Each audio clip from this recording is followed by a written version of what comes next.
Hoy vine a hablar acerca de la escatología, ¿no? Así le llamé a este estudio porque he estado mucho tiempo mirando cómo los hermanos están afligidos, muchos hermanos, no todos, ¿verdad?, por lo que va a venir, ¿verdad? Viven preocupados, viven desesperados, ¿no? Están oyendo predicaciones y predicciones apocalípticas, donde dicen que va a venir el Señor, que todo se va a poner peor, etcétera, etcétera. Yo pienso que vivir así es un error, no es una manera de fructificar. El domingo pasado hablamos sobre lo imperativo que es dar fruto para Dios. Es imperativo que nosotros fructifiquemos, y precisamente en medio de toda situación que pasemos, ¿no? En bonanza, en dificultad, nosotros necesitamos fructificar siempre. Amén. Entonces creo que debe cambiar nuestra mentalidad. Espero que esta palabra que voy a compartir con ustedes le ayude para cambiar esa mentalidad si usted está en esta situación. Y hablé de la escatología, ¿verdad? Porque escatología es el estudio de los eventos finales en la Biblia, ¿no? Bueno, en la Biblia o en cualquier, pero nosotros basamos nuestras predicciones en la Biblia. Entonces, aunque hay mucha información, ¿verdad?, en la Biblia, hay mucho que habla del tiempo final, esa información bíblica está como podríamos decir en términos más modernos, está como encriptada, ¿no? En términos bíblicos está en misterio.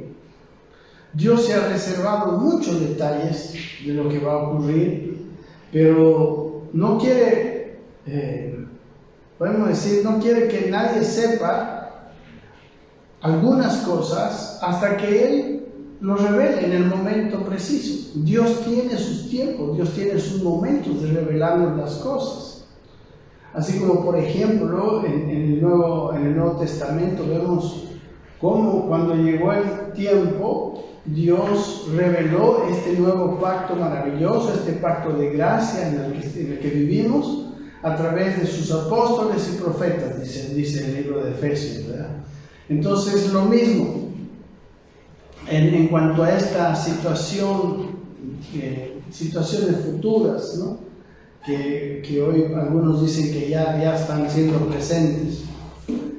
¿Por qué Dios deja todas estas cosas, esos detalles, ¿no?, en la oscuridad? Creo que Él está tratando de decir, usted puede ver entre líneas en lo que Dios dice, ¿verdad? Vamos a ver, por ejemplo, Mateo capítulo 24, que es un estudio apocalíptico, es un estudio, podemos decir, escatológico, porque ya estaba por ir a la cruz, y antes Él habla de los eventos que iban a ocurrir, ¿no?, especialmente de los eventos que iban a ocurrir en el mismo Jerusalén, cuando el templo iba a ser destruido. Y bueno, algunos dicen que estos y el fin del siglo, ¿verdad? Esa fue la pregunta. Creo que Dios está tratando de decir, mis hermanos, que vivamos siempre en esa manera en que Él nos ha mandado en medio de las situaciones caóticas, turbulentas en las que ha vivido la humanidad. Pero esas situaciones no son de ahora, las ha vivido a través de la historia. Siempre ha habido guerras, siempre ha habido rumores de guerras, pestilencias, etc.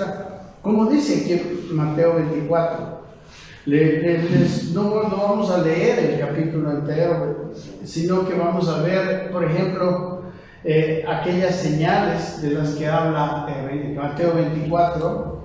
Dice: y oiréis de guerras y de rumores de guerras, dice, y mirad que no os turbéis, porque es necesario que todo esto acontezca, dice, pero aún no es el fin. Pero porque se levantará nación contra nación y reino contra reino, y habrá pestes, ¿verdad?, y hambres y terremotos en diferentes lugares, y todo esto será principio de dolores. Hermanos, estas situaciones que aparentemente precederán o serán más o menos en el mismo tiempo de los eventos finales, del final de la historia, han sucedido vez tras vez, ¿no? La situación social, por ejemplo, en todas las épocas no ha sido fácil. En el medioevo, por ejemplo, si uno no nacía en una cuna de un señor feudal, uno era esclavo para siempre. Uno no podía ir para progresar, etc. Todo era muy serio, muy grave en estos periodos de la historia.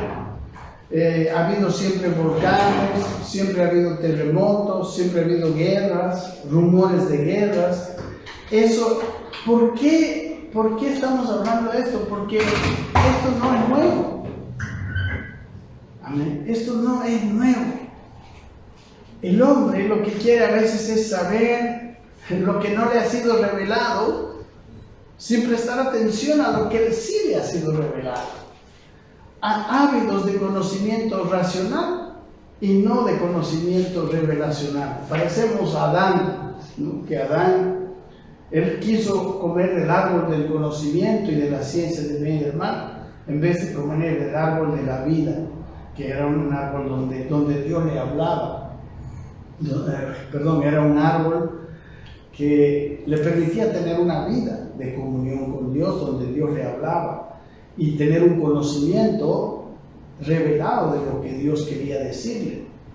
Y el hombre se hizo, podemos decir, intelectual a partir de ese tiempo. Por esta razón, hermanos, en la escatología hay muchas escuelas de interpretación, ¿no? Están, por ejemplo, por lo menos 4 escuelas, ¿no?, escatológicas, que se llaman el preterismo, el historicismo, el futurismo y el idealismo. En el seminario teológico yo estudié, ¿no?, la escuela futurista, ¿verdad?, premilenialista y dispensacional. Okay, el premilenialismo es parte de la escuela futurista, pero la escuela futurista se divide pues en el amilenialismo, el premilenialismo, el postmilenialismo, y el mismo premilenialismo, que fue lo que nosotros está dividido en el premilenialismo histórico y el dispensacional. Bueno, no es un momento de hablar de eso, ¿no? Porque, mis hermanos, lo que yo quiero más bien es empezar a hablar con ustedes acerca de cómo nos hemos dividido.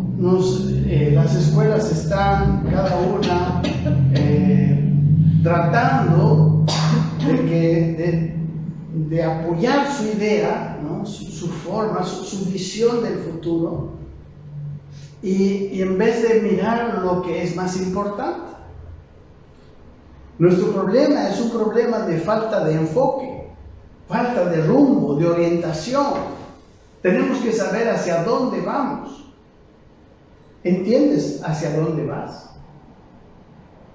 ¿Sabes que nosotros llegaremos a la tumba tarde o temprano? Y después, este mundo es un hotel de paso, no es una casa propia donde habitar para siempre, no habitaremos para siempre. Y todas las generaciones, miren, para todas las generaciones que nos han precedido, y ellos esperando la venida del Señor, para ellos ya vino el Señor, porque ellos murieron. Y es como que, como dice, los muertos ya no tienen más oportunidad, ¿verdad?, para seguir haciendo lo que tenían que hacer. Ellos murieron y ya para ellos ha venido el Señor. Yo pienso que lo que quería Dios, ¿verdad?, era que nosotros entendamos que al ver estas señales, que son señales de todos los tiempos, nosotros nos comportemos como Él dice. Pero por esa falta de enfoque, no sabemos qué hacer, o sea, no estamos aprovechando bien el tiempo. El apóstol Pablo a los Efesios les decía que vivan como sabios, no como necios, aprovechando bien el tiempo, porque los días son malos. Esa falta de enfoque les hace vivir a muchos con temor, ¿no? Y se la pasan buscando posibles peligros, desgracias ahí en el Facebook, en las noticias. Otros están tan distraídos con su futuro aquí en la tierra, están tan metidos en hacer y hacer dinero y tener cosas aquí en la tierra, que se pasan todo el día, toda la vida trabajando. Algunos ya llegan a viejitos, ya están en el lecho de muerte y todavía están pensando en seguir acumulando. Cuando, no sé, parece que no entendieran que su tiempo en esta tierra se acaba y que todo lo que hagan se va a quedar. Por eso yo no creo que lo importante sea conocer cuándo va a venir el Señor, cuándo van a pasar estos eventos, dónde, o si ya está llegando el tiempo de que todo va a terminarse, o si van a venir dentro de 30, de 60 años, ¿no? Miren, el mismo Señor Jesucristo dijo que Él no sabía ni el día ni la hora. En Mateo 24, ahí mismo, en ese mismo capítulo que le podemos llamar el capítulo escatológico de Mateo, Él dice en el versículo 36, pero el día y la hora nadie sabe, ni aun los ángeles de los cielos, sino solo mi Padre. Señor, Dios, el Padre, se guardó en los cielos esa potestad de no revelar. Y yo pienso que es por esto, porque miren, lo que va a hacer Dios, lo va a hacer, querramos no nosotros o no querramos, nos opongamos o favorezcamos ese propósito, Dios lo va a hacer, porque Dios tiene bien claro su propósito, Él lo va a hacer. Pero lo que nosotros necesitamos entender es cuál es nuestra parte, o sea, qué tenemos que hacer nosotros, no qué tiene que hacer Dios. Incluso a Daniel, al que le reveló muchos eventos futuros, ¿no? que le predijo a Nabucodonosor los futuros, incluso vemos los imperios, pero al final, cuando él le preguntó, ¿no? en los últimos capítulos, en el Daniel capítulo 12, versículo 8, dice así Daniel, y yo oí, dice, mas no entendí, y dije, Señor mío, ¿cuál será el fin de estas cosas?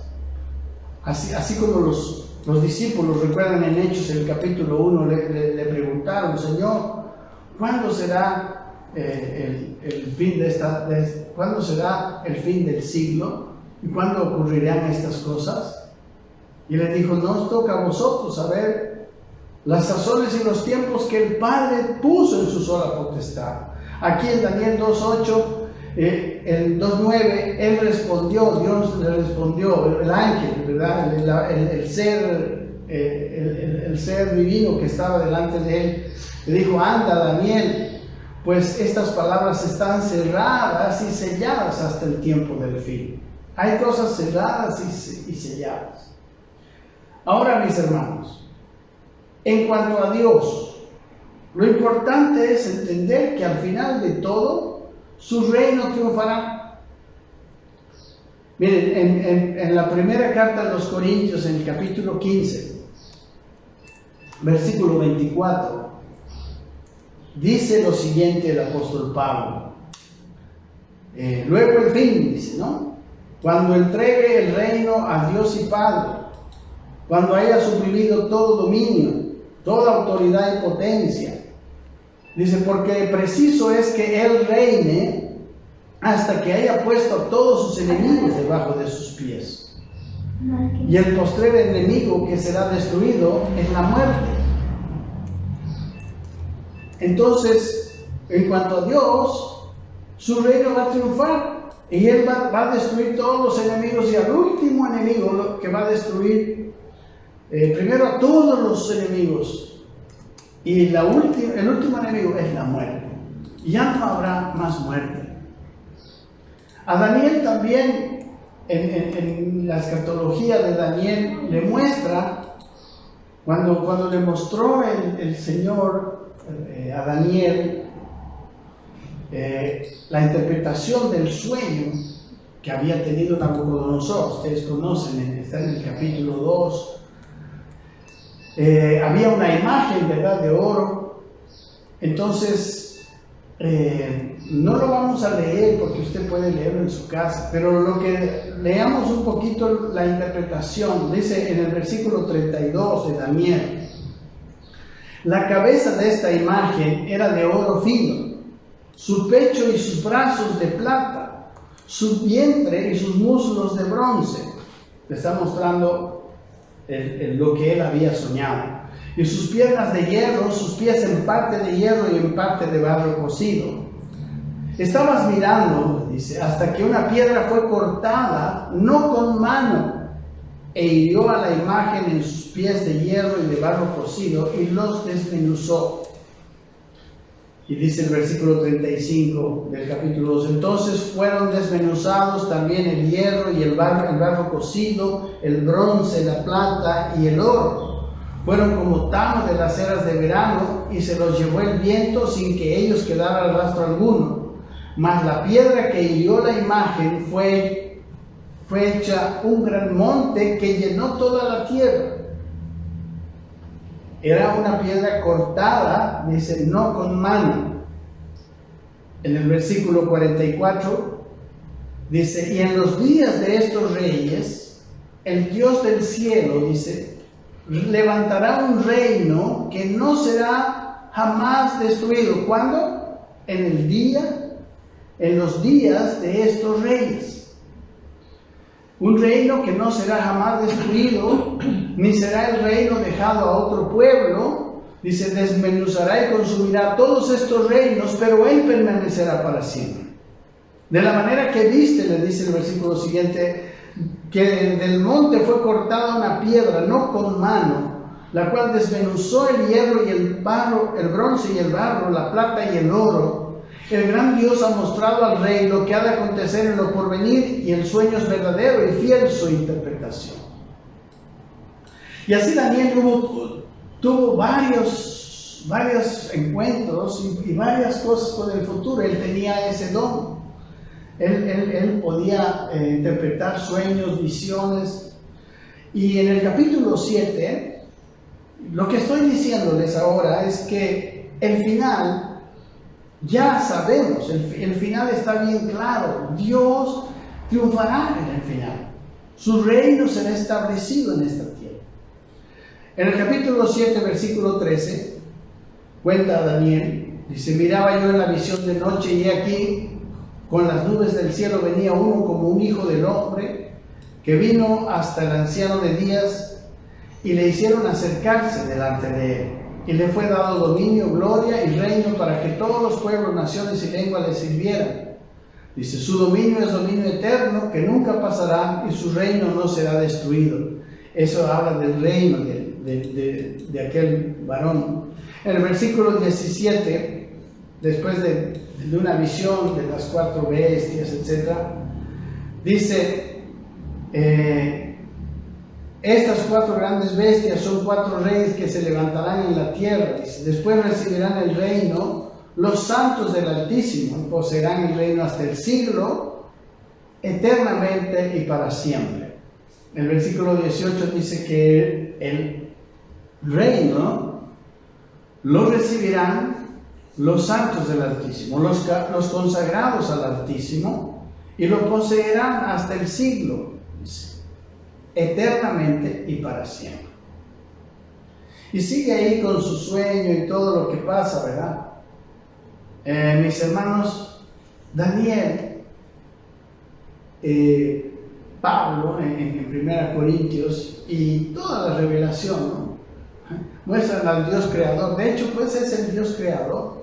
Es imposible que ninguna criatura pueda derrotarlo, pueda cambiar sus sus designios.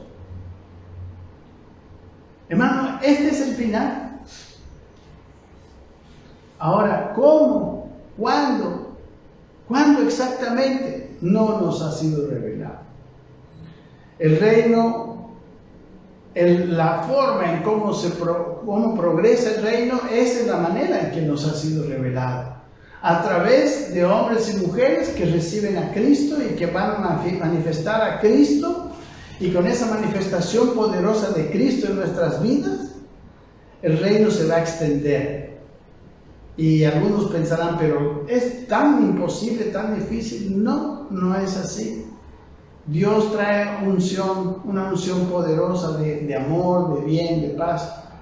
De tal manera que de esa manera se va a instaurar su reino en él. Y no creo yo que antes de que se instaure su reino ocurra todo el juicio, los eventos finales. Pero lo que Dios va a hacer, eso le corresponde a Él. Y definitivamente, como hemos visto, Él lo ha reservado para sí. Él no ha mostrado detalles exactos. De hecho, muchas personas, muchos profetas se han equivocado. Han hecho que gente venda sus propiedades. Ha habido personas que estaban pues esperando ya nomás la venida del Señor. Y ninguno de ellos ha acertado hasta ahora. ¿Por qué? Porque a nosotros no nos toca eso. Él les dijo a los discípulos que nos toca saber las sazones y los tiempos que el Padre puso en su sola potestad. Cuando Jesús dijo, esto no le revelaba a nadie, ni siquiera a mí, dijo Jesucristo, sino eso lo tiene el Padre.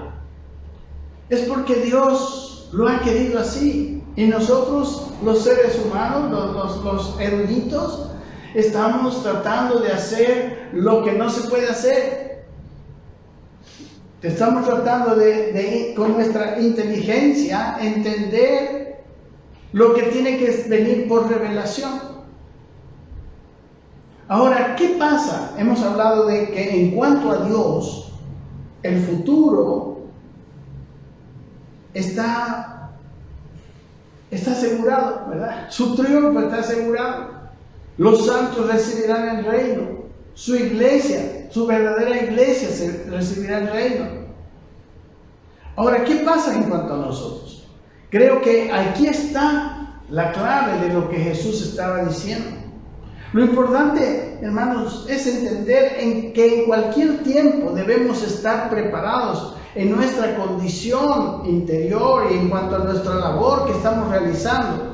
Hay dos cosas que Dios quiere hoy en día y todo tiempo, que están ejemplificadas en las dos parábolas de Mateo 25. Quiere que estemos con aceite de reserva, o sea, viviendo en el Espíritu, y dos, haciendo la labor, ¿no? La parábola de los talentos, haciendo producir los talentos que Él nos dio. Hermanos, estas cosas que habla en Mateo 24, en el capítulo escatológico, después de mostrar todas las guerras y estas cosas, bueno, entre medio, miren lo que dice que pasaría en los tiempos del fin.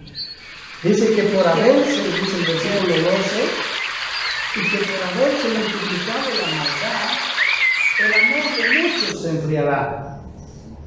Mas el que persevere hasta el fin, este será salvo. Una característica de los tiempos, y que también era en toda la historia, que muchos, dice, que amaban, su amor se enfriaría. ¿Qué es amor? Amor realmente es, podemos decir, la muestra de que Cristo está en nuestro corazón, porque Él es amor. Y el amor de muchos por haberse multiplicado la maldad, se enfriará. Y esto, usted puede ver la historia, puede leer esta situación, las situaciones difíciles como la que estamos viviendo nosotros, han apagado el amor de muchos.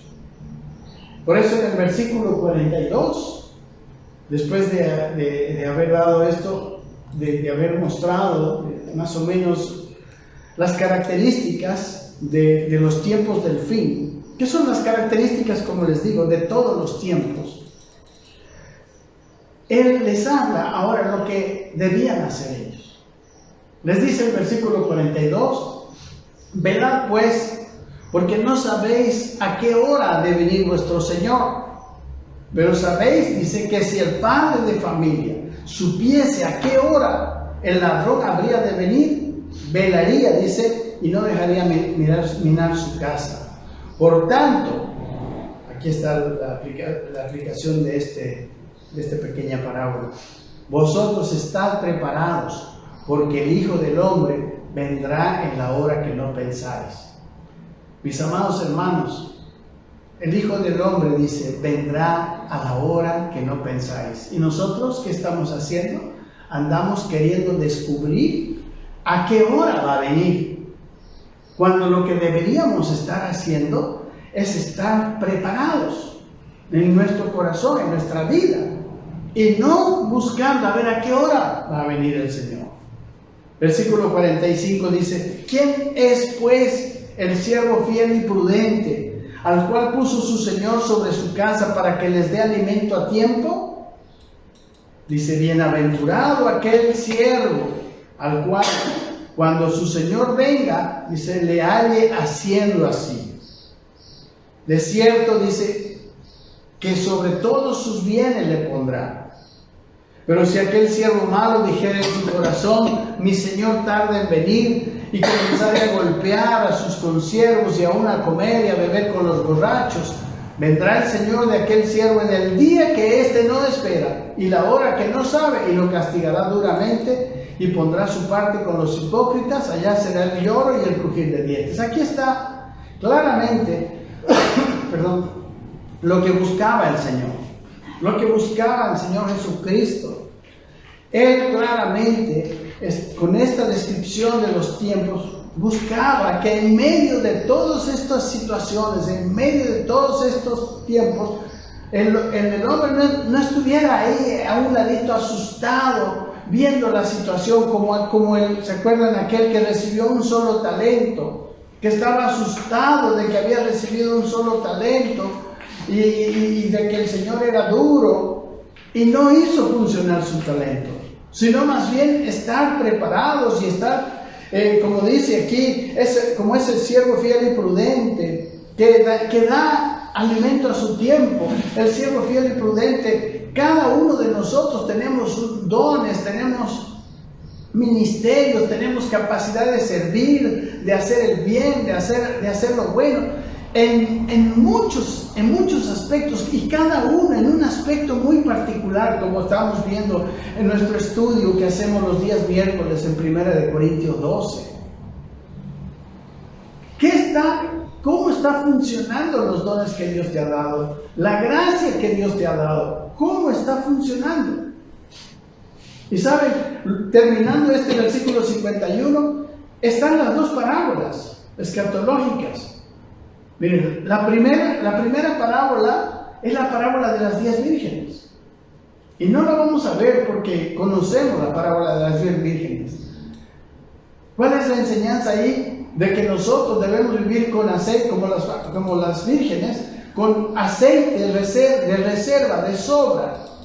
Debemos tener una situación espiritual llenos del Espíritu Santo, una vida espiritual todo el tiempo y con reserva. Y luego viene la siguiente, la parábola de los talentos. En la parábola de los talentos nos muestra la otra faceta. No de estar preparados, porque eso lo muestra las 10 vírgenes, sino que nos tiene que hallar haciendo una labor.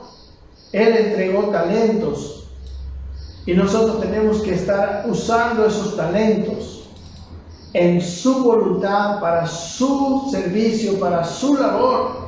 Muchos de nosotros estamos usando los talentos para servirnos a nosotros mismos.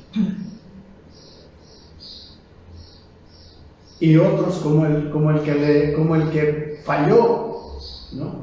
Como aquel que guardó su talento en vez de usarlo, ¿verdad? El talento era una cantidad de dinero, lo escondió en vez de usarlo para producir, porque Dios, mis amados hermanos, como hemos visto el domingo pasado, el labrador no planta una planta para mirar la planta bonita, planta para cosechar fruto. De la misma manera, Dios a nosotros nos salvó y ahora tenemos esto. Pero si estamos detenidos, si estamos distraídos, si estamos amedrentados, si estamos desanimados por ver lo que ven nuestros ojos, nosotros no estamos fructificando. Y estamos equivocando, estamos fuera de enfoque, como dijimos anteriormente. Hermano, hay una obra que realizar. Eso lo dice la parábola de los talentos. Eso lo dice Mateo 24, que somos los siervos que dan alimento. Ahora estoy viendo a muchos nerviosos, temerosos, apurados, escuchando mensajes de que el Señor ya viene. ¿Cuántas voces que hay a este mundo? Que este mundo está podrido. Y diciendo, Señor, apura tu venida para que nos lleves. Queremos escapar de este mundo. Esa no es una actitud bíblica. Nosotros no nos llamó para que queramos escapar de este mundo. Y si alguna escatología está produciendo este efecto, ese efecto de querer irnos de esta tierra, esa escatología está mal. Esa escatología no es bíblica, no es como el Señor lo presentó. Amén. Es nociva para la vida tuya. Si esa escatología te produce temor, debería producirte un cierto temor de Dios que se llama, pero no un temor que te paralice, que dice ya de una vez, por favor, ven Señor. Yo creo que cuando ellos decían ven Señor, estaba hablando no de su venida para recogernos, sino de su venida al corazón del hombre, su venida a nuestra vida para transformarnos. Ven Señor Jesús a nuestra vida. De hecho, el apóstol Pedro dice que el Señor va a venir. Dice, no, Él no retarda su promesa de su venida al fin. Pero dice, pero Él es amoroso. Él está queriendo que todos procedan al arrepentimiento. Por eso su venida no viene, no ocurre todavía. Entonces, ¿en qué debemos estar nosotros aplicados? ¿En qué debemos estar? En dar fruto para Dios. Ese fruto que al final va a redundar en la salvación de muchas almas. Que al final de cuentas va a redundar en que su obra sea hecha en esta tierra. Amén. En otras palabras, si usted solamente está orando para que el Señor venga, para no recibir ninguna influencia de la situación, de las cosas que están pasando en este mundo corrompido, no estás orando con el espíritu correcto. No estás obedeciendo las palabras de nuestro Señor. No tienes el espíritu del Dios que es todopoderoso y que hoy día sigue vivo y que hoy día sigue protegiendo y sigue guardando y sigue haciendo lo que Él quiere como siempre hará. Hermano, más bien, más que nunca debemos estar preparándonos, aprovechando el tiempo para mostrar el fruto del Señor, el amor, el perdón, la gracia con la que fuimos favorecidos a este mundo necesitado, a este mundo, pues sí, donde está lleno de males, donde está lleno de oscuridad. Por eso el Señor nos ha dicho que somos luz de este mundo. Pero si el amor tuyo se ha enfriado, como dice el Señor, entonces Parece que no tienes aceite de más. Parece que tú necesitas ese amor por este mundo. A veces hasta estamos orando para que este desgraciado se muera porque está haciéndonos mucho daño. No es el Espíritu de Dios. Amén. Deje de estar nervioso por lo que vendrá. No te hagas distraer del propósito eterno de nuestro Dios. Las guerras, pestes, turbulencias, etc., no deben distraer tu visión. Hubieron en todos los años de la historia. Nunca está hablando de una gran situación que no ocurrió. Todo esto ha estado ocurriendo. El método de Dios, hermanos, la visión de Dios es esa: permitirle a Dios trabajar para sacar todo lo que impide que Dios manifieste a Cristo a través de tu vida. Ese es sencillamente, este es el evangelio sencillo. Amén.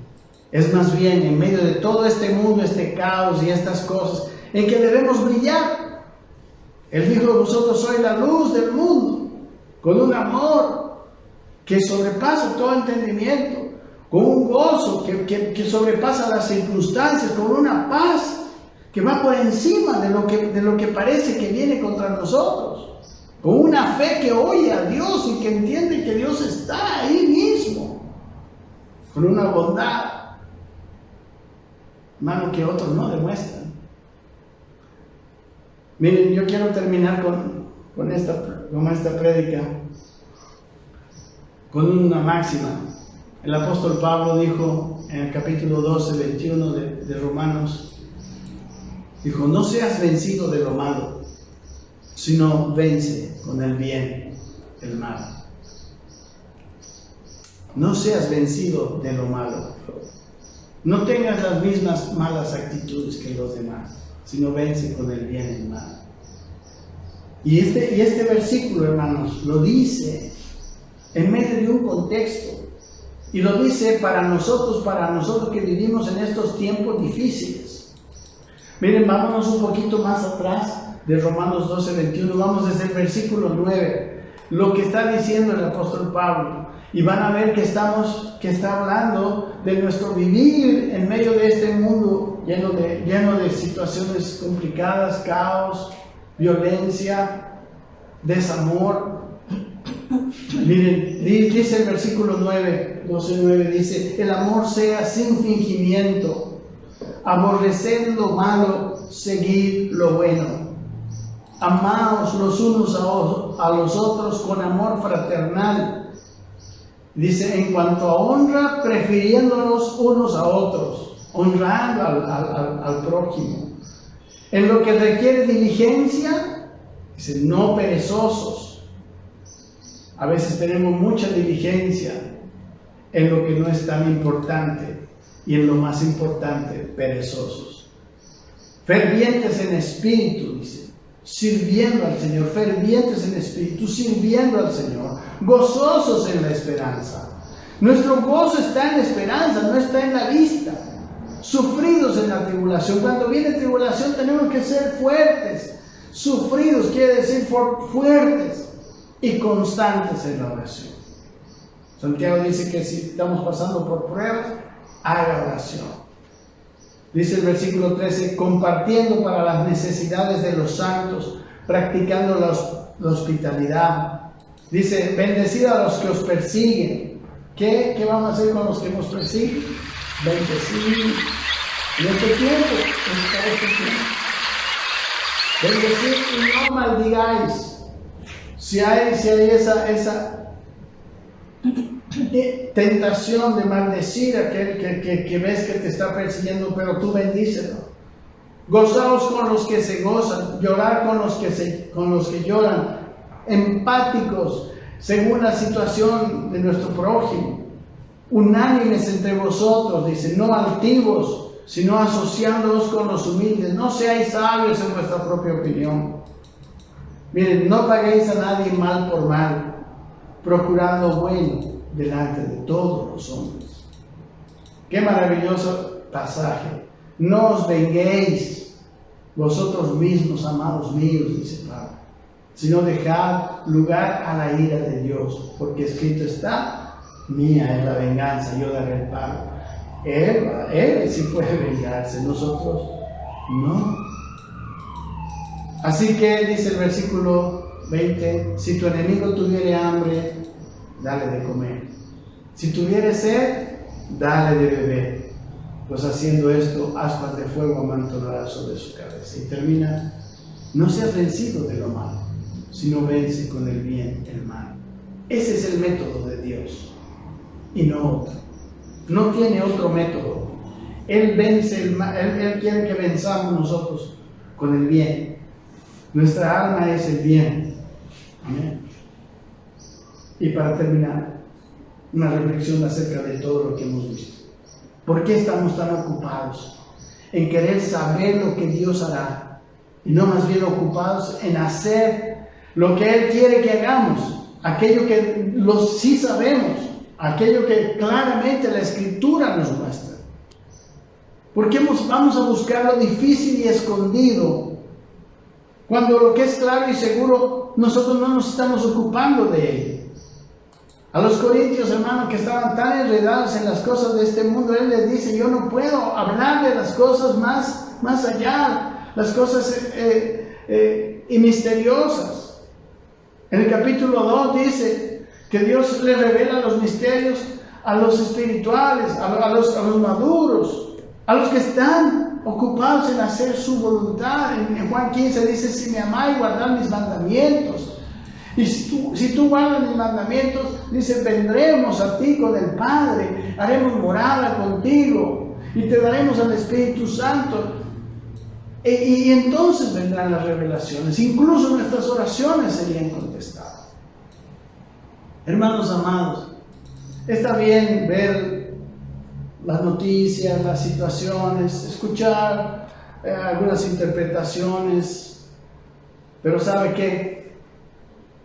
Dios no quiso. De hecho, hay tanta división tratando de poner fechas, lugares y eventos a la escatología bíblica, cuando lo que Dios quería es decirnos: actúa así como un siervo fiel y prudente cuando veas estas cosas que vemos todos los días.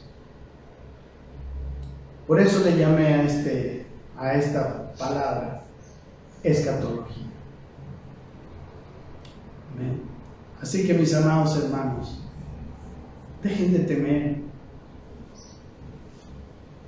abran sus ojos espirituales y vean al Dios Todopoderoso.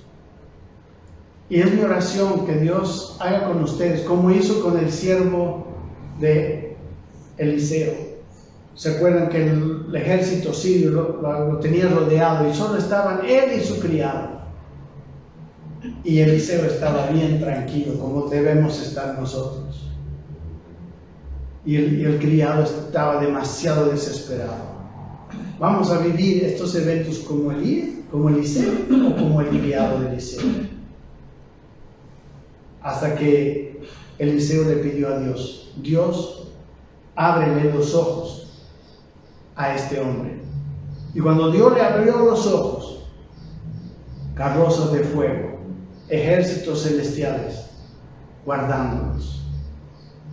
Hermanos, nada de lo que el enemigo quiere hacer contra ti podrá hacer sin el permiso de Dios o sin tu propio permiso por tu propio pecado. Así que ocupémonos de lo que vale la pena, ocupémonos de aquello que va a traer fruto. Sepamos que esta vida se acaba y que no tendremos todo lo que hemos acumulado aquí, se va a quedar.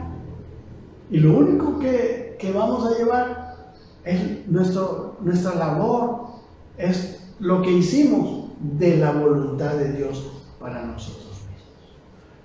Oigamos al Señor y dejemos de oír y de ver tantas otras cosas.